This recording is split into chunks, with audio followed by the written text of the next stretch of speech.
this is a commitment. But yeah, what were you about to say? Because we can't wait for more people to join in. No, I was just going to say, when you become an adult, you start seeing your parents and mentors in a very different light, and you start understanding why they're doing the things they did. And sometimes it's really powerful and you learn a lot, and sometimes it's really disappointing. And I think it's a little bit of both, right? Yeah. But you see that now that you're a dad, you don't fool me. You start to think about that like, oh, I see why he did that. Mm-hmm. Yeah, no, definitely. The fact that I've got to certainly changes how I think about it too. But you haven't started to say you're going to thank me one day, or no, not yet. Not yet, but you see it coming. Yeah.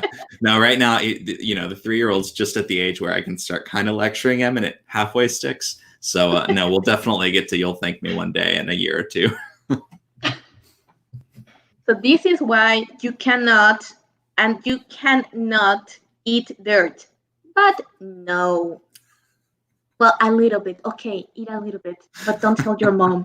Right. This morning it was he caught a butterfly.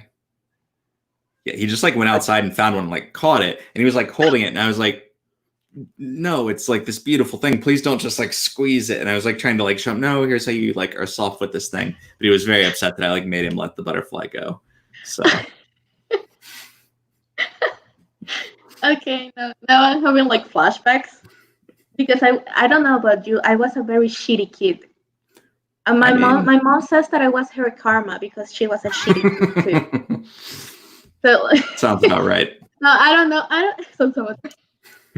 I think that's what that happens to almost everyone. It's if you were difficult, you're gonna have it done to you. No, okay. Well, be ready.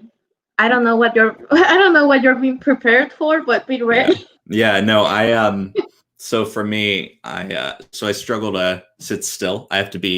I'm just always, I kind of bounce around, and at work, now I work from my house, so it's a little different, but I'm pacing back and forth while I work and stuff like that. And so my son can't make it through a meal, and he gets up and just bounces around and then comes back. And so I'm constantly chasing him, trying to get him back in his chair. And of course it occurred to me, well, yeah, that's what I did. So now I got to deal with it. He's just 3. Be ready, Matt. Be ready. Yep. Okay. Now with this very cool intro about being a dad. Let's talk about something completely different. Yeah, let's.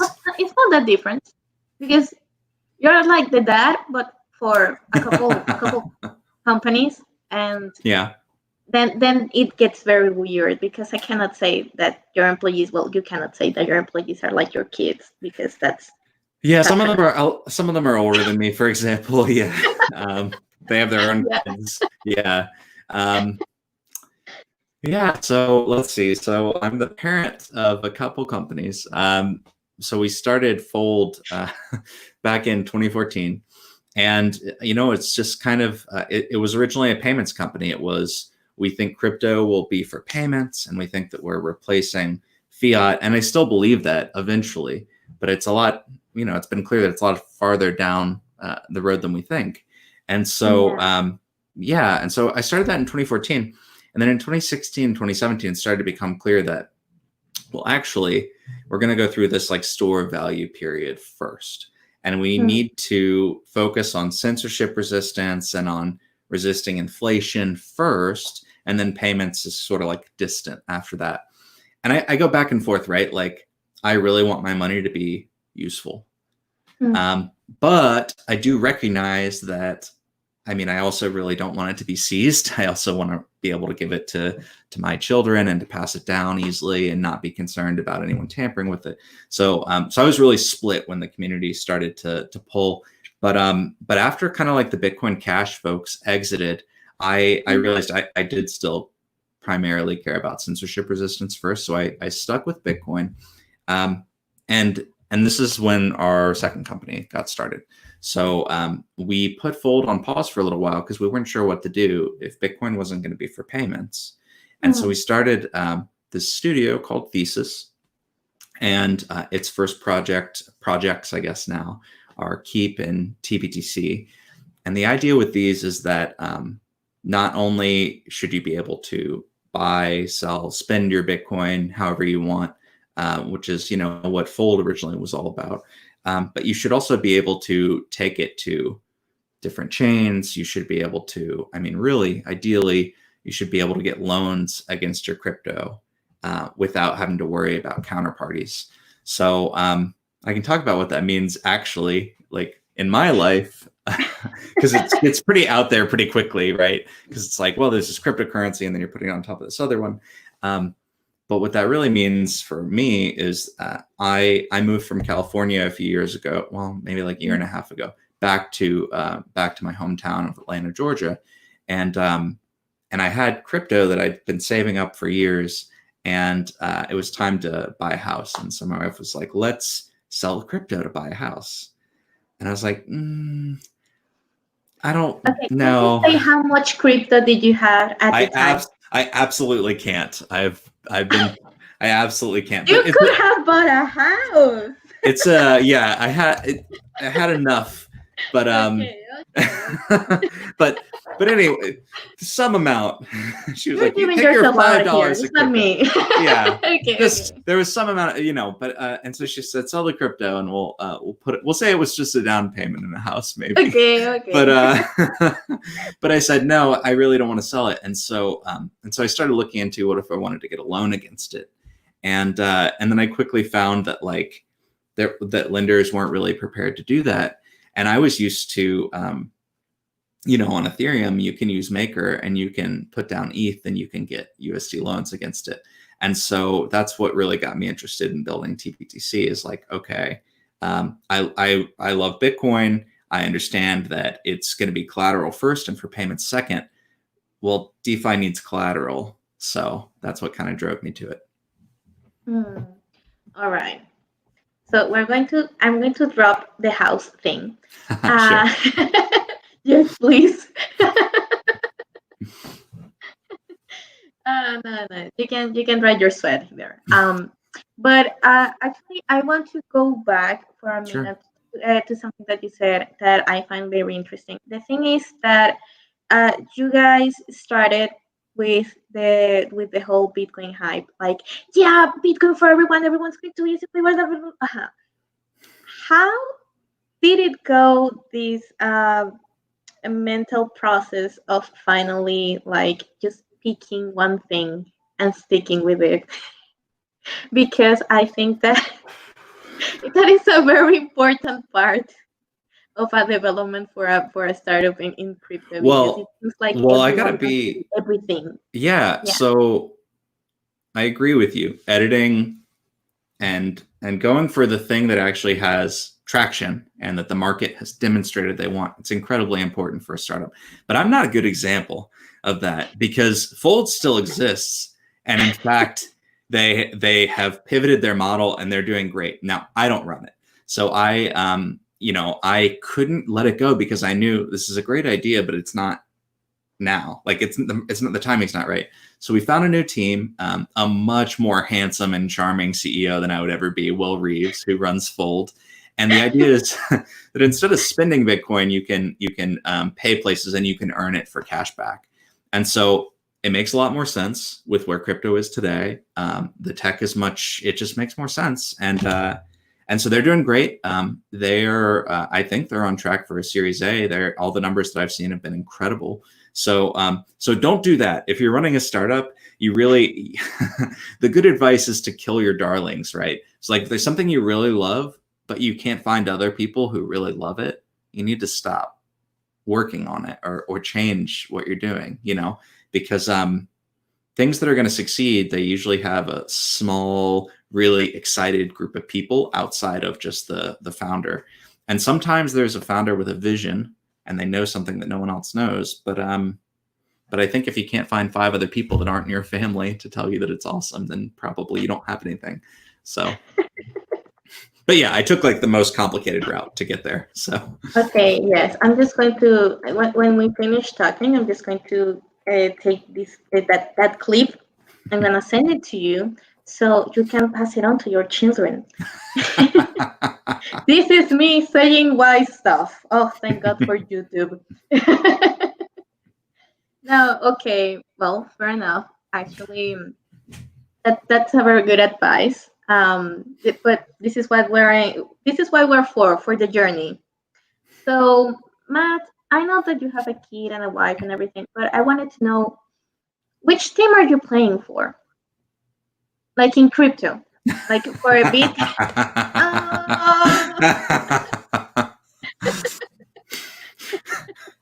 I can take that so many ways. Yeah. So, well, I don't know which team are you playing for? what what are the teams? I want to be on the winning team for sure. You can choose any team in crypto, but apparently you're mainly pro Bitcoin. But you could also go the other way with Ethereum. I don't know.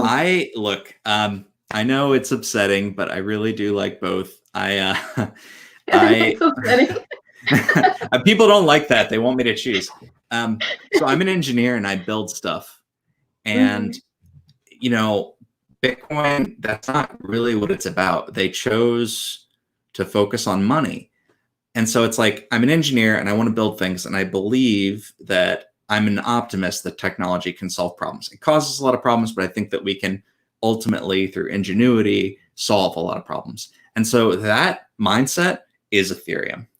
But then I also, I don't want to live by the rules of the central bank that I'm privileged to be in this country that has this world currency. But, you know, I don't think that I should have to basically, you know, live by the rules of the Fed. I don't think that I should have to ask permission to use my money. And so these are like pretty core Bitcoin values. And so I guess I'm like the conservative uncle of Ethereum folks or something. Like I'm pretty open-minded about the tech. And you know what? Like Ether can do great.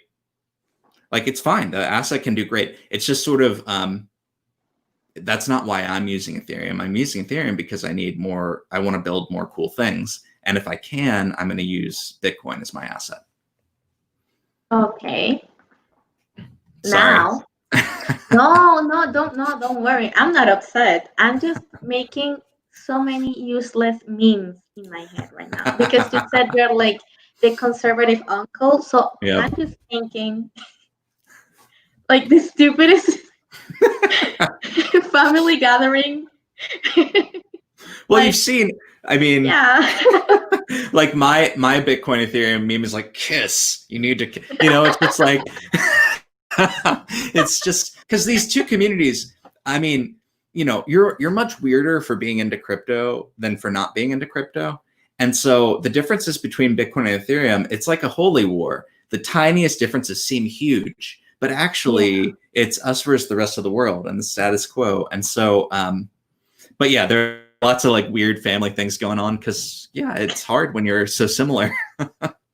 Yeah, but in that case, I would need you to like explain from your point of view how did this family got so weird? Yeah. Why is this rivalry going on? You know, and like I get it. Ethereum, you know, went apart from Bitcoin. Okay. Yeah. What did it do? Like in this metaphor, did it run away? Get a tattoo? Well, let's see. We'll see. I don't know if I'm going to be able to keep the family metaphor, but maybe I will. So I see this as a competition of two visions, right?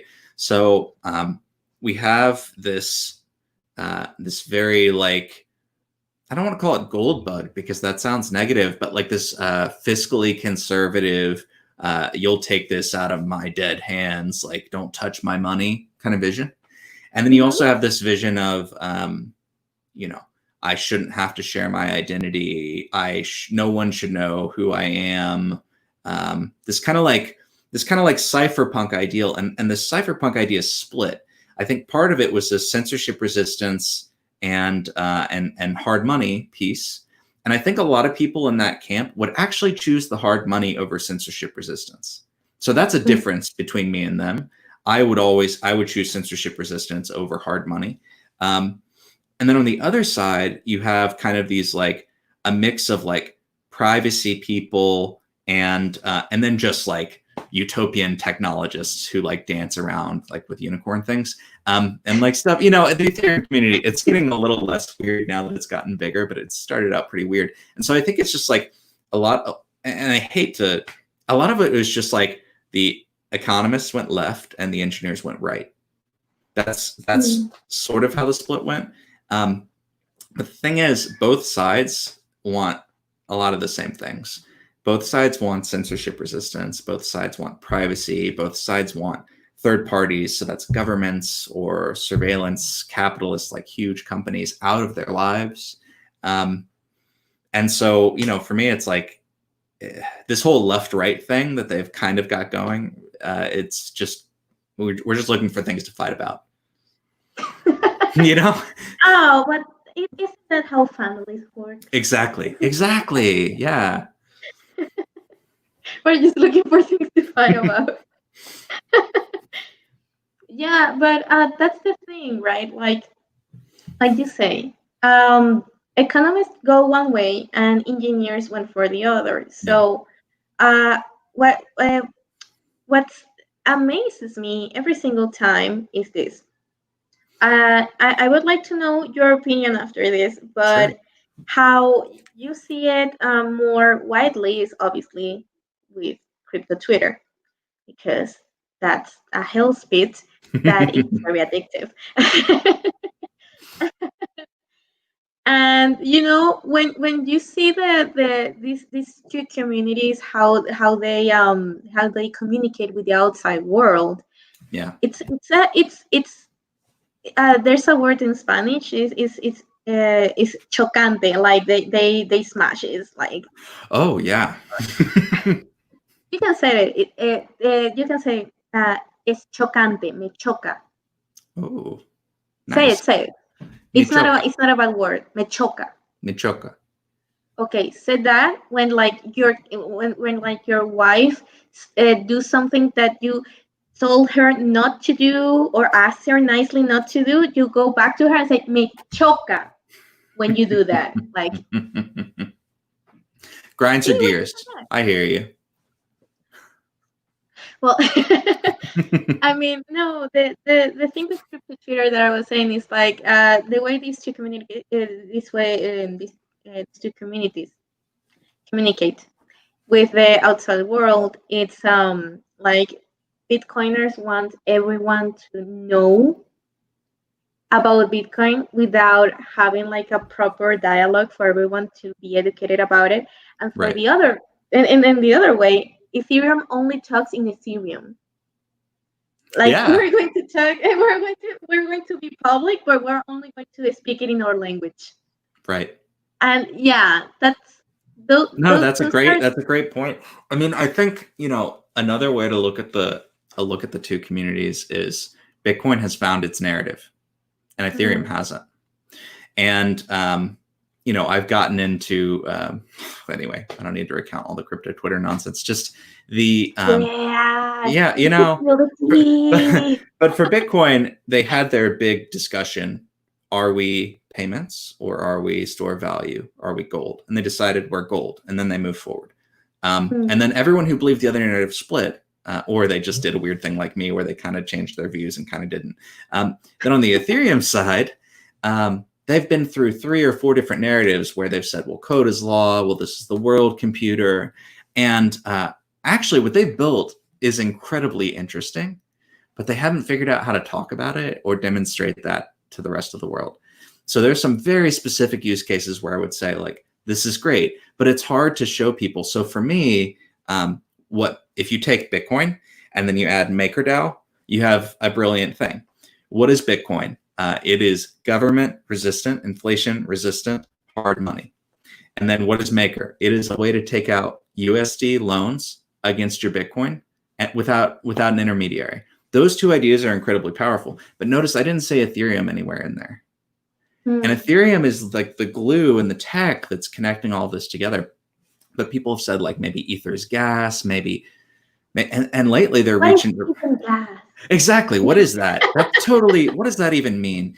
And then now they'll say ETH is money, and no one outside of crypto believes you or cares. You know, truly. And so saying ETH is money is actually just a way to trigger Bitcoin people, because they're like, no, it's not. Bitcoin is money. And so I just think there needs to either be this separate narrative, which is their own narrative, or they need to find a way to take over Bitcoins, or they just need to be okay with sort of having a different path. Because right now the two just keep running headlong against each other. And honestly, Yeah. you know, so Yeah, but because from the outside, really, wow, I wanted you to burn, but I didn't know that you were going to start a fire here. Like, nobody gives a if you say that you're money. No one outside of crypto is going to believe you or care.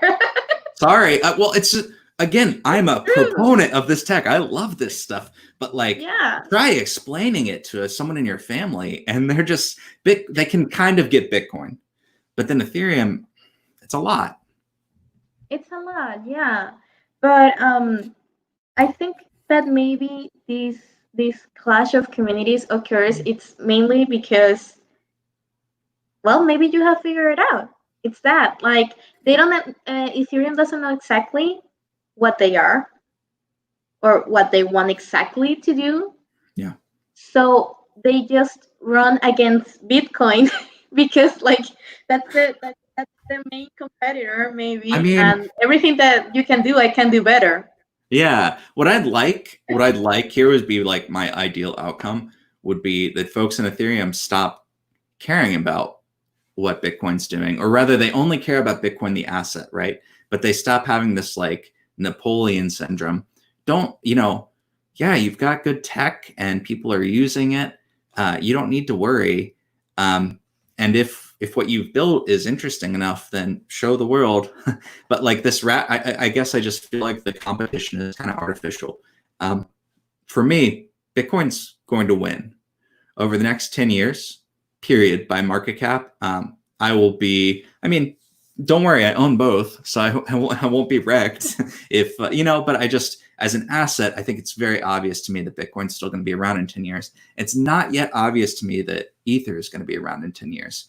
And I think they can get there. And one thing that I will not discount is their community and their desire to build, which I think is really powerful. It's just a different thing. It's very much a speculative asset right now, and both are, but one has a clear long-term vision, and the other one, it's pretty hard for an outsider to figure out what's going on. Yeah. So, damn, harsh truth. Yeah, I mean, fun. Yeah. All the fun stuff and all the gains and all the trading is in crazy other things, not in Bitcoin. So I guess they've got that for them. But no, yeah. Well, that's a very good description of the two communities for an outsider. So I'm happy. Thank you, Matt. Thank you. Spilling the tea and everything, you guys, you can consider yourself maybe a little bit ready to go into crypto Twitter. Take it easy. Take it from Uncle Matt. I shouldn't have said that. Your conservative uncle. I'm ready for the memes. I'm getting myself. I'm starting. Either way, I wanted us to talk a little bit more about TBTC because while even I, that don't have any kind of technical background, find it very interesting. I saw that something happened. The token had a little bit of a pullback because of $2. What happened exactly? Yeah, so I can go as deep as you want, but I'm going to try to keep it reasonable. So what basically happened is we launched on a Friday, and the idea was we left up all these alpha warnings, and we were going to test through the weekend and make sure everything was copacetic before we said, okay, consider putting your money in. And it went well, but we put some limits on the DApp to only allow people to mint 0.001 BTC at a time. And so as we were testing the team through the weekend, some of our community members got really excited and circumvented that and started just printing Bitcoin proper and minting TBTC. Which, like, I mean, I get it. I'm a cowboy too. I do silly things like that too. But like, we explicitly said, don't do this, and they still did it. But what was good about that is that one of them had an issue, and when my head of engineering looked at it, he realized that behind the bug that this guy had found, there was actually a showstopper, and so what we did was, well, and this was like midnight Sunday. So I got a call from him, and we both looked at it, and we realized that, not only is this a big deal, but we really don't want user funds to be at risk. So all depositor funds were safe, but this was done in such a way that the people who run the bridge that is TBTC could lose money. And if you don't have people running the bridge, it's not going to stay up. So right? So we didn't want those guys to have. It sounds like you had a very Sunday fun day. It was a fun Sunday. Yeah. So it took about 3 hours, which, wow. Well, on the one hand, like, that's 3 hours of my life that are gone. But on the other hand, like, 3 hours is pretty quick from finding an issue to resolving it. So we found the issue. We took care and made sure that all funds were safe first thing. And then we pushed this pause deposit button. So what we did when we launched TBTC, backing up a little bit, is we said, in Ethereum, a lot of the time you launch something and you leave yourself a way to change the code. And as a Bitcoiner, this is pretty infuriating, because it's like, what's the point in using the software if you have to trust the developer to not constantly change the code and mess with your money? And so we decided we were going to take a different route, and we were going to try to keep the code as immutable as possible. So what's great about that is if TBTC, is around from years and years and years from now, you can be confident that Matt is not behind the scenes messing with things. But what's not cool about that is when you find a bug, you have to react quickly, because you can't upgrade, you can't fix it. So we left ourselves this button to pause deposits for 10 days. And what that let us do is it let us say, okay, no new money is going to come into the system. And because the community was still, it hadn't gotten quite large enough, because only a few people had hacked around these restrictions we put in place, we contacted each and every single one of them. We helped them move the money, and then we closed the thing down. And so now the pause is over, and funds are all taken care of. And yeah, so that was the issue. I think what was great about it was that we found it. Much better to find it now than later. What was lame? I don't like to start a new project and then pull back and then restart a new project. Obviously, that's not fun. But the most important thing here is building something that people can trust eventually with their life savings. And so we just had to make the hard call as quickly as we could and make sure that funds were safe. Yeah. And well, since we're still talking about, because in my head, from my point of view, even though this launch was very important, how many users were using it at the time of the launch? Oh, it was maybe 20 people. Yeah, it was just a test on the weekend. Yeah, so no one lost. No. Yeah. It's just the two of them got really excited. It got to headlines. I was like, how many people lose money? No one lost any money. You said to say that. Okay. Yeah, sorry, I should have led with that. No one lost any money. I should have started with 20 people were using it. Yeah. One of them went crazy, cowboy. Yeah. And then I was like, yay. And then I was like, no. I think what happened is people were so excited about the launch, but no one's going to, we put up all the roadblocks, so you really couldn't use it unless you were very technical and kind of hack things out of the way. So I think in some ways, this is it's an annoying thing to say after something like this, but I'm going to say it anyway. This was the system working. We left ourselves a way to pause deposits to prevent loss of funds, and funds were safe.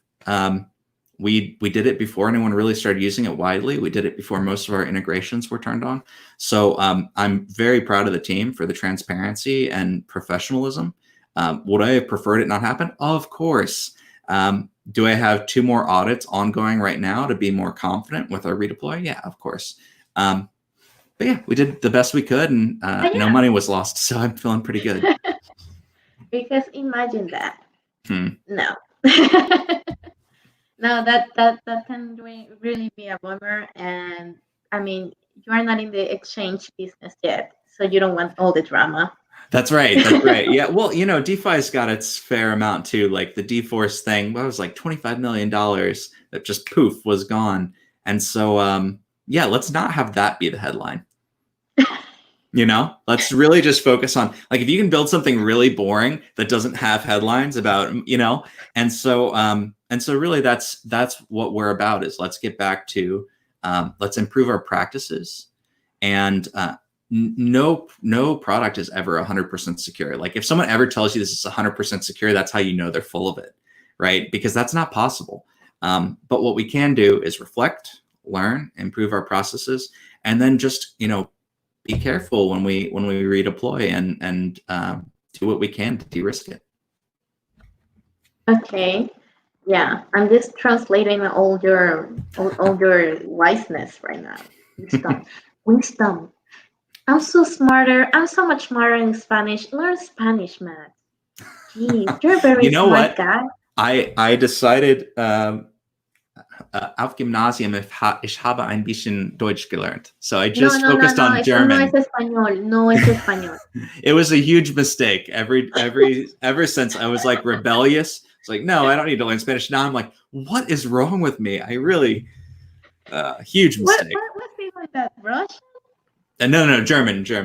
Russian would be cooler too. No, Russian will be cooler too, because, I recently discovered that actually, if you manage Russian accent, you can speak just like a Venezuelan. Really? It's the same accent. It freaked me out because I was like, okay. So besides all the politics going on with Russia and Venezuela, sure. Now if they speak Spanish, you're not going to recognize them.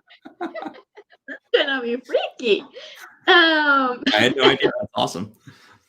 No, but okay, you learned German, so you're fucked. Okay, so yeah, it was a mistake. Huge mistake. Spanish, maybe Mandarin. Yeah. Maybe Mandarin, yeah, because China is going to own us all someday. Right. That's what I'm told, yeah. What a bright Friday for us. Anyway. And there's a pandemic going on. Everything's great. You have to put a lot that smile on, right? Like, yeah. Everything's great. Yeah, I mean, what's crazy is like I'm an optimist at the end of the day, and it's really hard to be an optimist right now because every single day there's another crazy thing where you're like, what is 2020 doing? But ultimately, I believe that we can get through this, and it's just it's usually going to get worse before it gets better, but still think it's going to get better. So okay, you're full of it.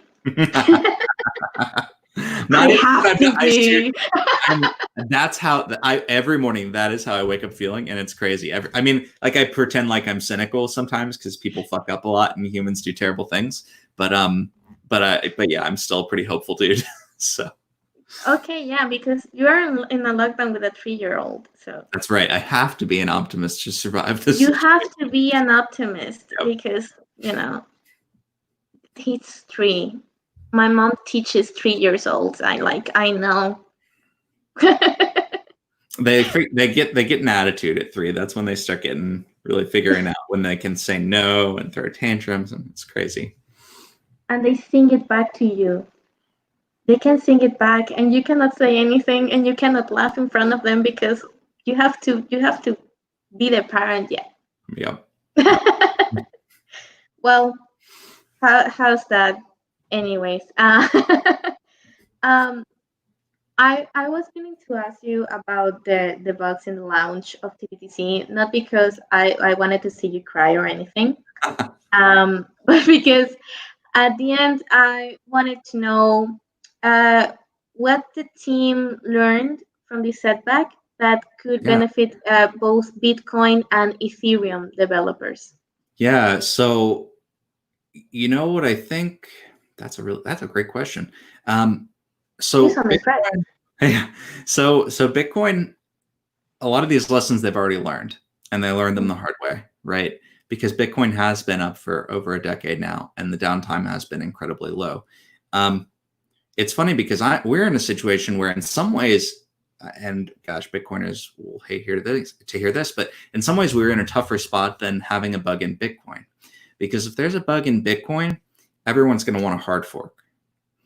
And if there's a bug in something like TBTC that doesn't have upgrades, but it's on Ethereum, Ethereum miners aren't going to hard fork because there's a bug in TBTC, right? That's something that that happened with the DAO way back when. And if they do it again, I think it might spell the end of Ethereum. So I don't expect that miners will ever do something like that again. So in our case, I think things that we learned. One, it's great to remove upgrades from your code. Like, that's great for users, but you need to really communicate better to people exactly what that means. And so for us, the things that I wish we'd communicated better. One, please don't put your money in yet. Which, if you read through like threads and our, we said it a few times, but like clearly we needed to say it more.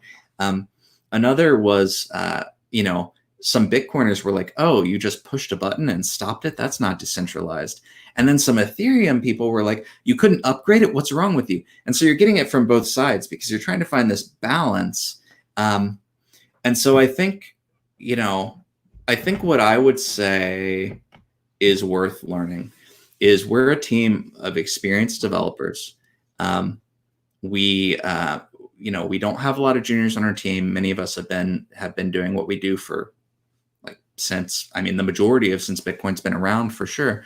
But what we messed up was just a simple human error. And it got past an auditor, it got past our own team, and it was a dumb, it's just like it was a dumb issue. And so while your person off the street couldn't have found it, all of us as engineers look back and we're like, oh man, we let that happen. And I think, I think that both sides, you just have to tone down the arrogance, because every human makes dumb mistakes, and there's only, nothing is ever 100% secure, and anytime you're trying to build a secure system, it's going to humble you that way. So I think a little bit of humility is a good lesson. I think that, and then I think on the Ethereum side, personally, I think that if you're going to fail, please fail this way, which is early and without losing people money. So from a Bitcoin perspective, that's terrible. How could this have happened? But from an Ethereum perspective, like, this is a good way to do it.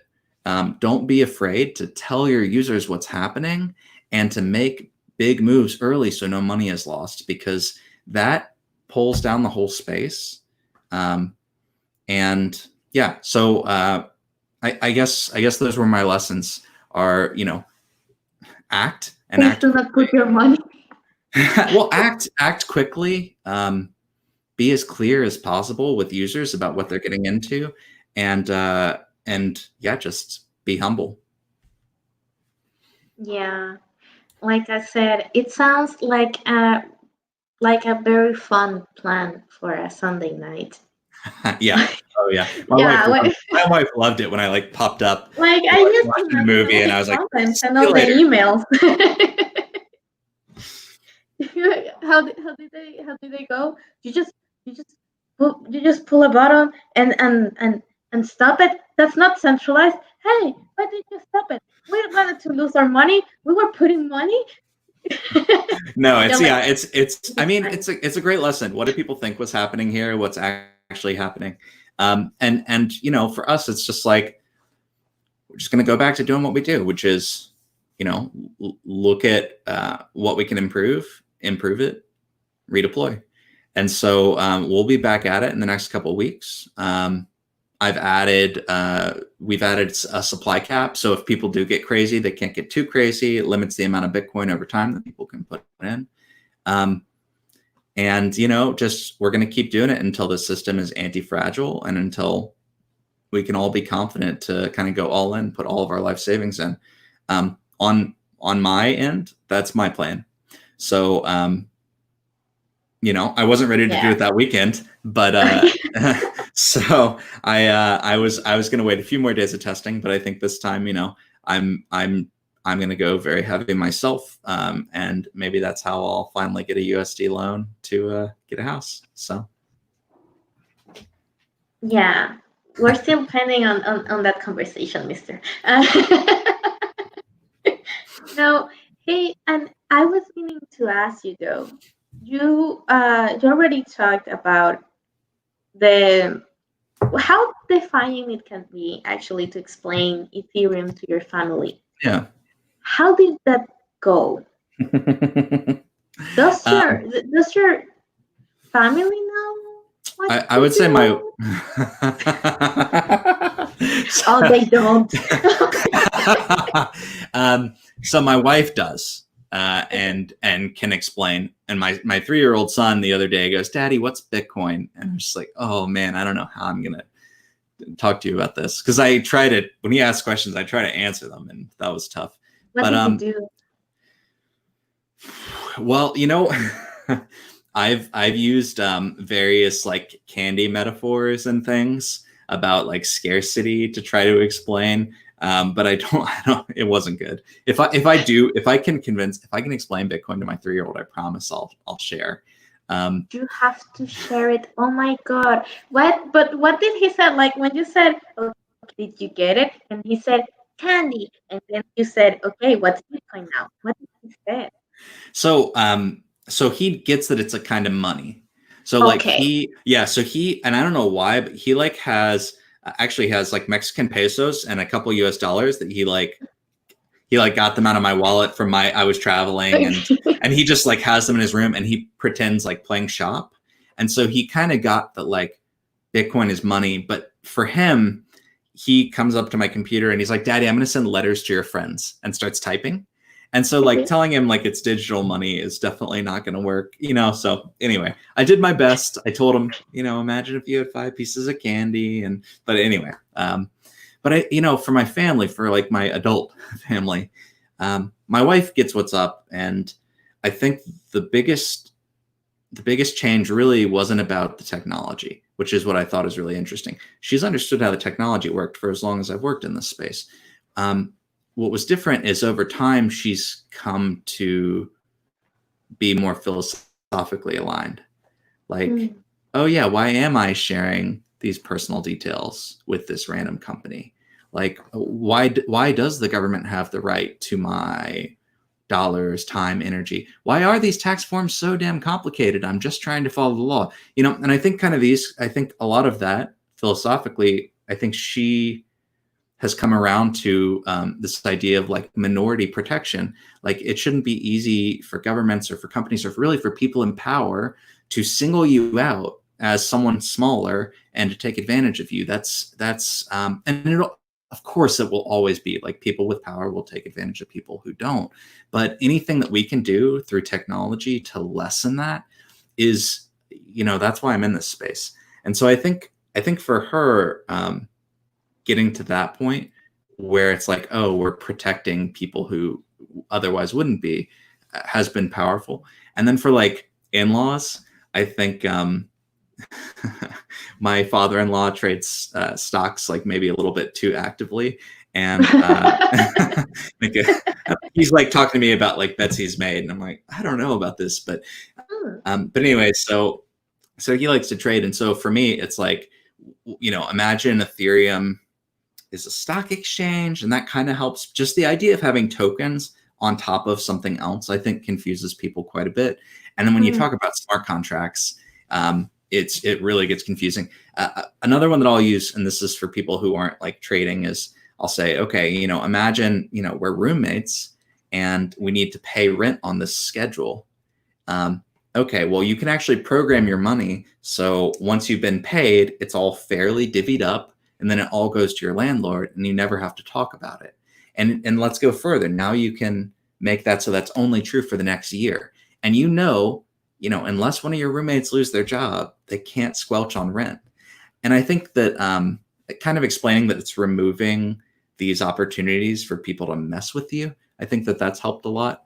But when you get down into the details and people say things like gas and EVM and nonce, it's like, Yeah. what does this even have to do with my life? You know? I mean, and this is, again, I'm an engineer who likes this stuff, but it should feel like, you know, it should feel, I like to call it millennial finance. Your money should be easy to use, easy to move. You should be the only one who can move it. And that's the experience people want. So great. Crypto right now brings us this experience of you should be the only one to move it, but easy. It's not easy. It's not easy yet. And I think for us to really capture my generation and up and coming generations, it needs to be as easy or easier than Robinhood and Square and Cash App, and, you know, and we're not there. We're not there, but I would like us to finish with a different note, because Sure. we will, because this is, you have heard it at every single conference. How does everyone finish their pitch? We are not there yet. That was I know. that was 2019 slogan for crypto. Everyone was 2013 coming out like, we're not there yet. No. I'm back in the closet. Like, yeah. Everyone was so brave that year. Oh my God. Between body positivity and say that we're not there yet, you know, everyone is coming out with their flaws. Yeah. I mean, you know, I think, okay, let me give you something that's a little bit more useful than we're not there yet. Okay. Right now, the incentives for people here are to trade and to try to make money, to launch new coins and to try to make money. There is not a lot of incentive to make something that my mother can use. There's not a lot of incentive, you know, because if you were doing things like that, you can do it in sort of more traditional fintech, and you actually can make a lot more money because you can take advantage of people's data. You can, you know, you can do all sorts of behind the scenes things with currency spreads and make more money that way. And so I think we got to fix this incentive problem, which is we want people to get paid for building things that are actually good for each other, that are actually good for the world. And that's what's difficult here. And so, so if you look at Bitcoin core development, that's fantastic because these people are improving what's almost a common good at this point. And so part of what I like about Ethereum is that it gives you some tools to deal with that. So like, here's a way to monetize something that otherwise would have been impossible to make money doing, right? Another example is like Zcash. Before Zcash, it was impossible to get paid for privacy work. But like, you're trying to preserve human rights. So that's like incredibly important to the world, but you couldn't get paid to do it. So what I'm hoping is that this like extended hangover from 2017 of all the easy money and craziness and washouts from the space, I'm hoping that next time what we see is, you know, more good work that can improve the world is getting funded because of this. And anyway, so that's the deeper incentive problem that I'd like to solve. And maybe that's a little bit more than we're not there yet. It's a little bit more. It's okay, I guess. No, actually, yes, I wanted to ask you about the since your point of view, like, okay, not the conservative uncle, even if you said it yourself and it's totally going to be a meme, but, you know, like as a part of a family of people who don't necessarily know about technology, you know, like, yeah, precisely that part. I could never explain Bitcoin to my grandmother. She passed last year, 2 years ago. I was already 2 years in the space. I could never explain to her Bitcoin. Yeah. Why would she ever? She had like those really old Nokias, you know, those really old cell phones. She didn't even use it. Like, how does Bitcoin even relate to a grandmother? Even nowadays, you know, it's about creating something that the whole family can use and don't think about it. So I'm going to say a terrible thing, because I'm sorry to hear about your grandmother, but I think the same thing about my family, which is people's minds don't change, they die. Right? So You can maybe use another word because I'm not. I could use another one. Jeez. Sorry, it's rough. Yeah, feel free to translate it. But you know what I mean? Like, feel free to translate. How do you think you translate that? I don't know. I don't know how you're gonna fix that. Sorry. Let me put it. I mean, we see this in politics too, right? Like, a lot of times the generations before, some of them will change their minds. Most of the time they don't. And younger people come forward and so I see it both ways. Like, I want to see, I don't have grandparents around anymore either, but my mom still is, and I would love to get her to use this tech and find it useful. But that might never happen. And if I can make it easy for, like my peers and my children to use, that's good. It's not as good as my mother using it, but it's good. But no, I totally hear you. My dad never figured out crypto. He thought it was a very strange thing I was doing. My mom gets it, but my dad never did. Most of my family is still right on the bubble. So yeah, and that's all I got. You can try to say this in Spanish, because I love teaching you Spanish. You can say to them, I'm not going to teach you curse words because we're in public right now. Geez. You could say something like, deja así. Just leave it. Which is what you already think. Just gonna leave it. Just leave it. You can say it. Deja así. Deja así. Deja así. You even have like the mournful sound, like, okay. I think emotionally I'm there. Aren't we all? Okay, Matt, get ready. Last question. And I already said this question on Twitter, so you must have your answer ready if you saw it. If not, this is going to be fun either way. So, I'm guessing that you have seen the Fight Club. Yes, I'm familiar with Fight Club. Okay. So let's say Tyler Durden makes it, and the whole financial system just collapses. It would be beautiful and terrifying. Yeah. It would be, yeah. The morning after. How do you picture it? And the two questions: would you turn immediately to crypto, and which one would you use in this scenario?